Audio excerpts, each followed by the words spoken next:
significa para ti el doblaje?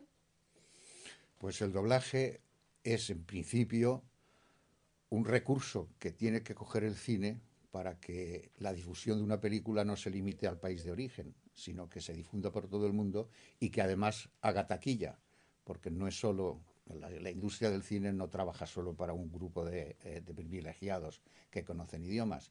Entonces, entre los subtítulos y el doblaje, la mayoría prefiere el doblaje. Aquí puedo aprovechar para hablaros de la opinión que merecía esta nueva técnica para directores de relieve de la época, como Hitchcock en América y René Clair en Francia.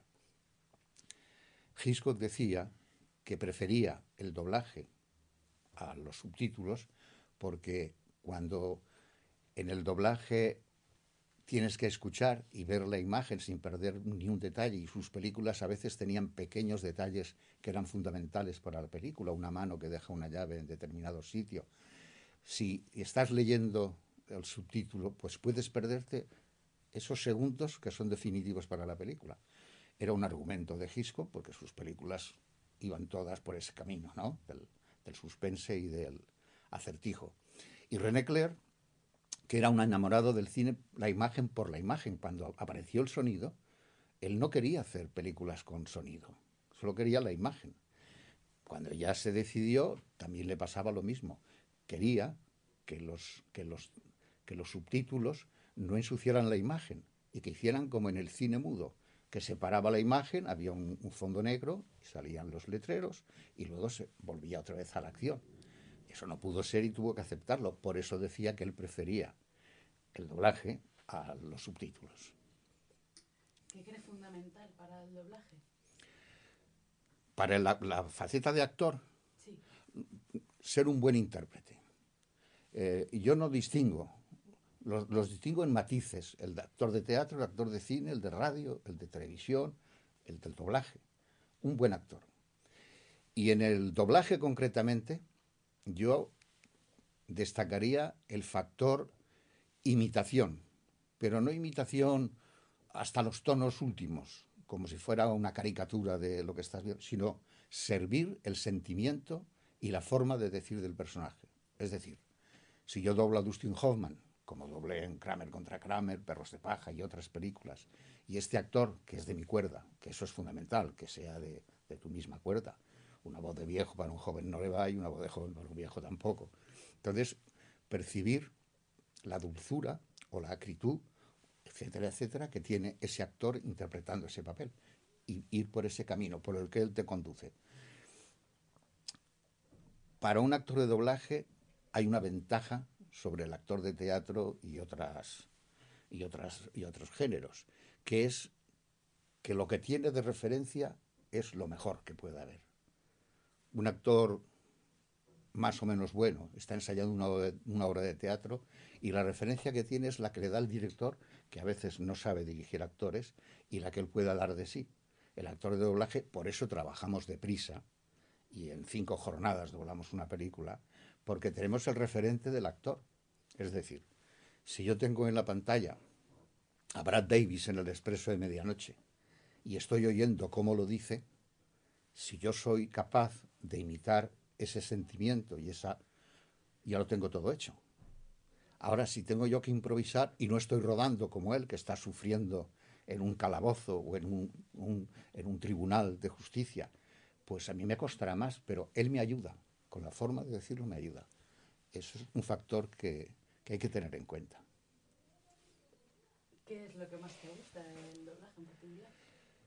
Pues yo que he sido y soy todavía, voy al cine mucho, a pesar de que a veces tengo un hartón de imágenes, y yo siempre he sido muy aficionado al cine, he hecho crítica de cine y que Dios me perdone porque yo ahora me doy cuenta de que nadie puede criticar, y además con malicia y con maldad, las películas o las obras de teatro o las novelas.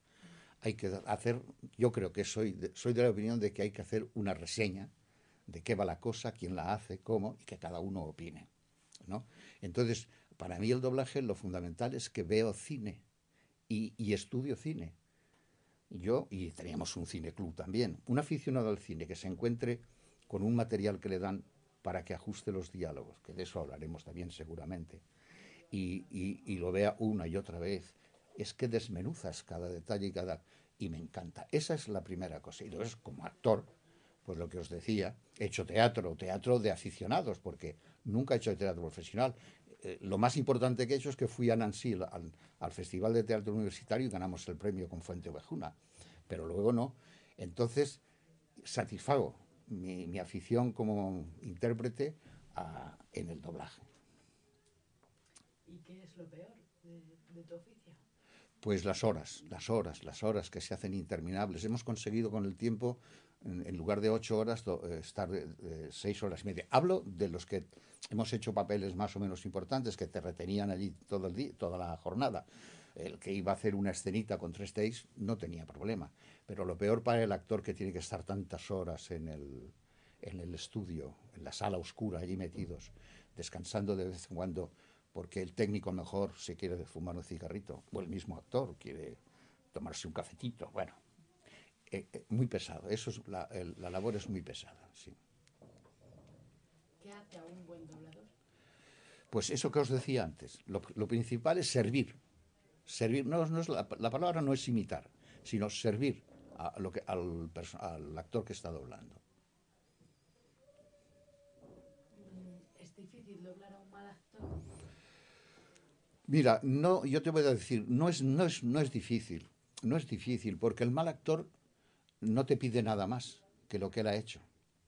Tú, seguramente, si es un mal actor, que también podemos hablarlo, no, lo aprovecharé para decirlo ahora. Un mal actor se beneficia de lo que tú haces. Hasta hace muy poco, todos los actores, sobre todo los años 60 y 70, las mises, actrices en este caso, los actores jóvenes que no sabían hacer la O con un canuto, a eso lo decíamos nosotros simpáticamente, pues tenían que doblarse. Y entonces ellos habían soltado su frase en el rodaje como pudieron, pero daban perfectamente el personaje que estaban sirviendo, pero a la hora de escucharle era lamentable. Y a ellas, no os quiero decir, las mises. Y todo esto con simpatía, que ellas no tienen la culpa de que el productor las contratara, pero daban dinero. Y entonces tú llegabas allí, veías aquello y ponías a veces sentimiento donde él no ha sabido ponerlo. No te podías exceder demasiado, porque si la cara no te lo pedía, tampoco. Y después había otro factor que estaba en contra nuestra, que era el ritmo. Un buen actor sabe darle ritmo a la frase, darle cadencia, hacer las pausas debidamente. Generalmente estos otros no. Y eso es lo que es más difícil de enmendar. Te voy a hacer una pregunta, pero la miras a ella, ¿vale? Sí. Y ahora que hay tan poco tiempo para hacer los doblajes, ¿marca la diferencia el hecho de poder ensayar antes de luego llevar el doblaje en sí a cabo? Bueno, vamos a ver. No es que ahora se pueda ensayar. Al revés. Cuando empezó el doblaje, la técnica de registro era en fotográfico. Es decir, que la banda fotográfica, y entonces error que se cometía durante el doblaje era material que se desechaba. No tiene ni punto de comparación lo que se ensayaba entonces. Entonces era como si fueran a representar una obra de teatro.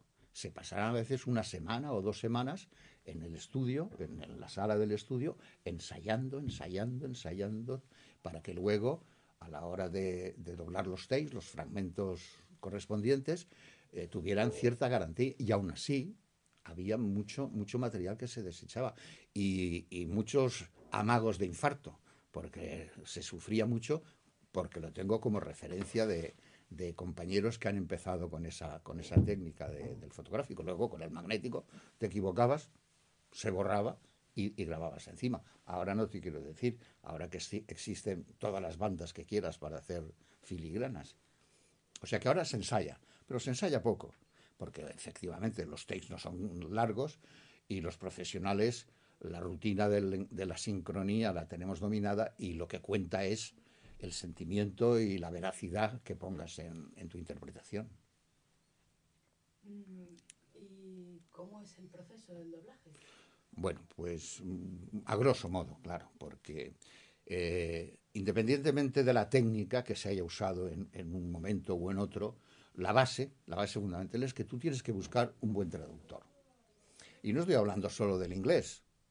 Yo he doblado películas yugoslavas y películas chinas y japonesas sobre todo, a porrillo. Y eso requiere un buen traductor. Un buen traductor que por lo menos cuando te den el material a ti para ajustarlo a las bocas, lo que tengas ahí sea efectivamente lo que se ha hecho, porque si no es un drama. Es dramático que te hayan traducido mal y que aquello no sea un disparate. No, pues teniendo eso, va adelante. Y va adelante después de ajustarlo. Y en el ajuste, la mayoría piensa que en que tomes la medida ya está. Y no es así. Una buena adaptación, más que ajuste, ahora podemos hablar de adaptación, es que cuando tú adaptes el lenguaje que emplea el camionero, el camionero no sea igual que el del profesor de la universidad. En la vida nos encontramos con que la gente, incluso universitarios, hablan como Dios les dio a entender. Y entonces eso en la adaptación es muy importante. Hay que cuidar que cada personaje se exprese en el lenguaje que corresponde a ese personaje. Luego te metes en sala, esas fracciones tienen una cinta sin fin. Antes era cinta de cámara de proyección y ahora es la técnica que sabéis de digital que es distinta, pero viene a ser lo mismo. Tú ves la misma escena una y otra vez hasta que lo das por bueno y aprendido y entonces dices grabamos y grabamos. Y si vale, vale, y si no lo repites, etcétera, etcétera. ¿Y en ese sentido el idioma del castellano es rico en vocabulario? Yo creo que es uno de los, si no el más, yo diría que el más. Lo que pasa es que las lenguas latinas todas tienen mucha riqueza.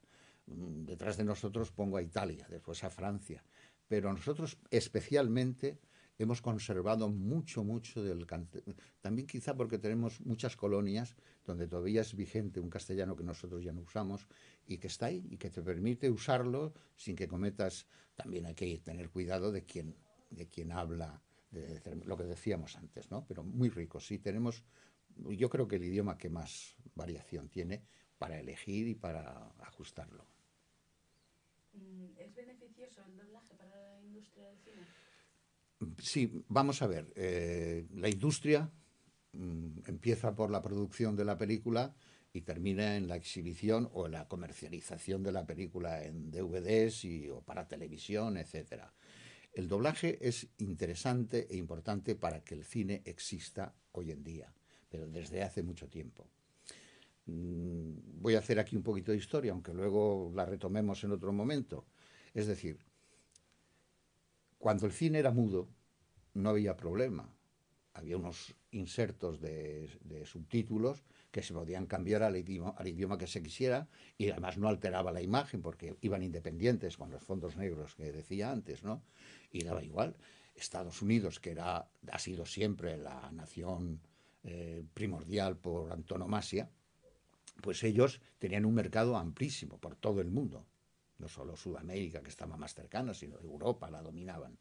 Cuando vino el sonido, muchos actores tuvieron que dejar de poner su voz y ya empezaron a doblar a los actores que pasaron del mundo. Algunos otros tuvieron que dejárselo. Y luego se trató de hacer dobles versiones. Estados Unidos, en Hollywood, traía un equipo de guionistas, de actores, y se los llevaba a Hollywood. Francia lo mismo, Italia lo mismo, Alemania lo mismo. Aquello era una torre de Babel y era el mismo plato, el mismo set donde estaban los decorados de una película, de las aventuras del zorro, por ejemplo, que se había hecho en inglés con Douglas Fairbanks.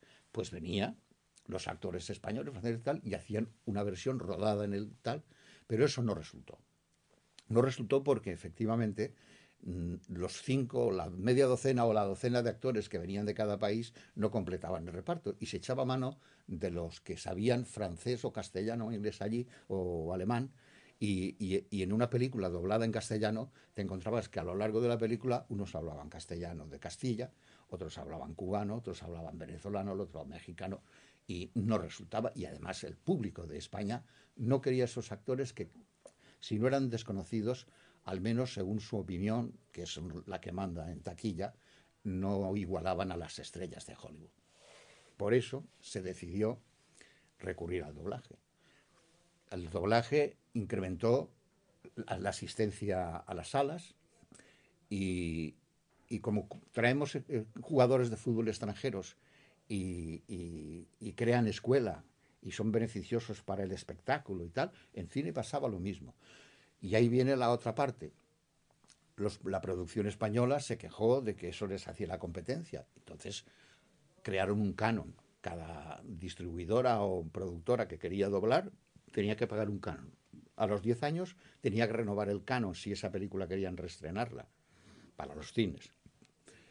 Ahora ya sabéis, las televisiones están obligadas a dedicar parte de su dinero en protección al cine español.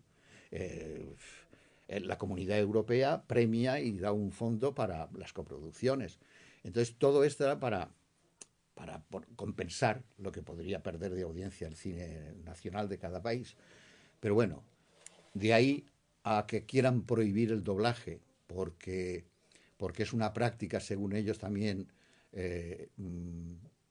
mala, que quita fuerza a la creatividad del director y de los guionistas, tengo que decir, aprovecho el momento para decirlo ahora, que el doblaje no es solo una invención de las multinacionales para abrir mercados, que sí lo es también un recurso que han utilizado todos los países precisamente para competir con Estados Unidos, de abrirse mercados.